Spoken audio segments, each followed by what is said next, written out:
Hello and welcome to the first video in this unit about Europe. This one's about the physical geography of Europe. So Europe is part of a large landmass called Eurasia, which we don't call a continent sometimes, and some people do in some places. But it's really this large peninsula, a body of land that's surrounded by water on three sides because it just juts out of Asia over, Mediterranean Sea to the bottom, and then North Sea to the top, and then the Atlantic Ocean on the western side. So you can see here that Europe is really in sort of four major areas. You've got blue, which is Northern Europe, which has got Great Britain and all those countries in it, the Scandinavian countries. You've got Western Europe, which includes France and Germany and a number of other smaller countries in here like Switzerland. You've got Southern Europe, which is Spain and Portugal and Italy and most of the Balkan Peninsula. And then you've got red, which is Eastern Europe, which is mostly set off from Western Europe, having to do with the time period of the Cold War when these were mostly communist countries. So the topography of Northern Europe, Northern European Plain is one you got to know about. And it's a flat area that extends from France through the Netherlands, Germany, Poland, and into Russia. And the Northern European Plain has very good soil called Chernozem. But you can see that here. This right along there is the European Plain. Has a lot of peninsulas. Europe is a peninsula that has a lot of peninsulas. There's the Scandinavian Peninsula, Jutland, Iberian Peninsula, Italian Peninsula, and the Balkan Peninsula. And we'll do more of actually looking at those in a map activity. But the Scandinavian Peninsula is in northern Europe. It's got Norway, Sweden, and Finland. And this peninsula is surrounded by the Barents Sea, the Baltic Sea, the Norwegian Sea, and the North Sea. So again, it's a lot of peninsulas on peninsulas. You can see that right here. All the seas surrounding these peninsulas. And down here is the rest of Europe. This is Denmark over here. You can see where this is in Europe. Fjords. Fjords are steep, narrow, U-shaped valleys. So you got these valleys that have been carved out by a glacier, and they're found in Norway on the Scandinavian peninsula because this area had a lot of glaciers in it during the last ice age. It's pretty far north, so that makes a lot of sense. You can see one here. It's really cool. I really want to go see them in real life. But carved out by glaciers, and now water has run up into it as the sea levels rose. Jutland, this is a unique peninsula that's the country of Denmark, covers the majority of this area, and it's just below where those Scandinavian countries were. The Iberian Peninsula is where Portugal and Spain are, and so together Portugal and Spain make up the Iberian Peninsula. And you can see that right here. Here's Spain, here's Portugal, and actually there's a little bit down here owned by Britain, which is interesting. The Italian Peninsula is where Italy is.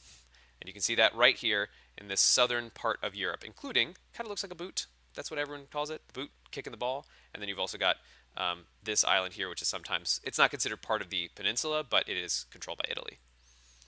The Balkan Peninsula is a unique area that shows up a lot in world history, so this is really worth knowing, especially for next year.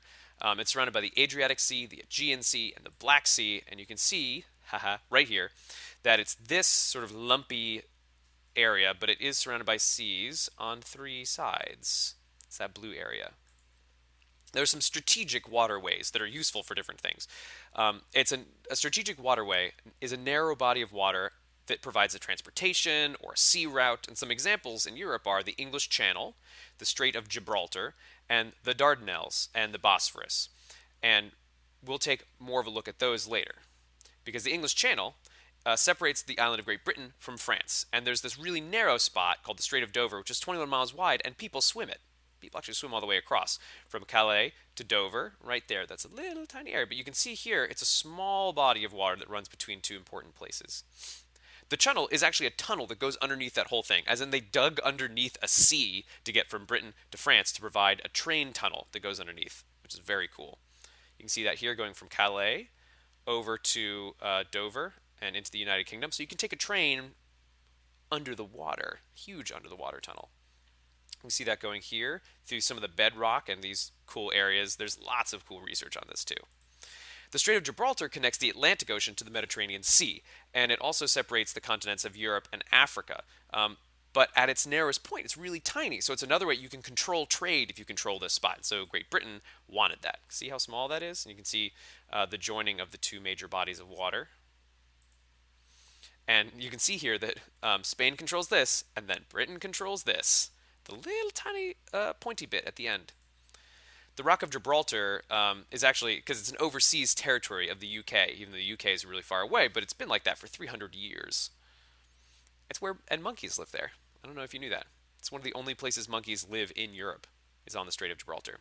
Having uh, been there, it's like down closer to a warm region where they would live.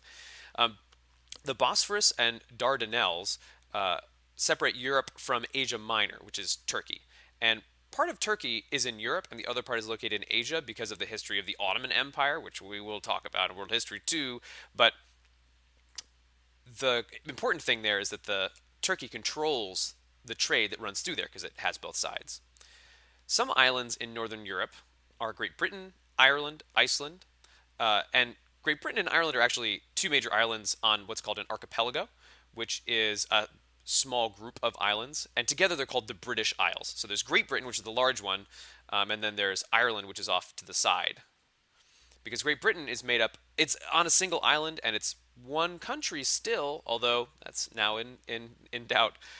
The UK is composed of Wales, Scotland, England, and the northern part of the island of Ireland. And Scotland almost broke away very recently, but that vote did not go through. There's some islands in the Mediterranean Sea that are worth knowing, and that's Sicily, Corsica, Sardinia, and Crete. There's lots of islands, but these are the really large ones. The Alps are a mountain chain that's located in northern Italy, Switzerland, Austria, and France. And the Alps are not very long, but they are fairly tall, and the tallest of them is Mont Blanc at 15,774 feet. It's pretty sweet. You can see that here on this map. You can see where these mountains are. They sort of curve around Italy and provide this unique plain down here in northern Italy, which is a very highly developed region. And then over up here is like Switzerland, and Switzerland's built up in the mountains. It's very cool. And those are the Alps that you see people skiing in all the time. And this is a beautiful view of, I think that's the Matterhorn mountain right there, and a chalet house up there. The Pyrenees, another mountain chain, separate the Iberian Peninsula from France. Iberian Peninsula, remember that's Spain and Portugal, separates them from France. And here you can see that. Here's Spain down in here, and you've got the Pyrenees Mountains, and then France is above there. And a lot of times, this is how things are separated in Europe, is not by some arbitrary line, though there are arbitrary lines, but by major geographical, landform features like mountains and rivers. Europe is in the middle and high latitudes, so it has lots of different kinds of climates. It covers a lot. But northern Europe, there's tundra and subarctic, really cold stuff up in those Scandinavian countries with those fjords.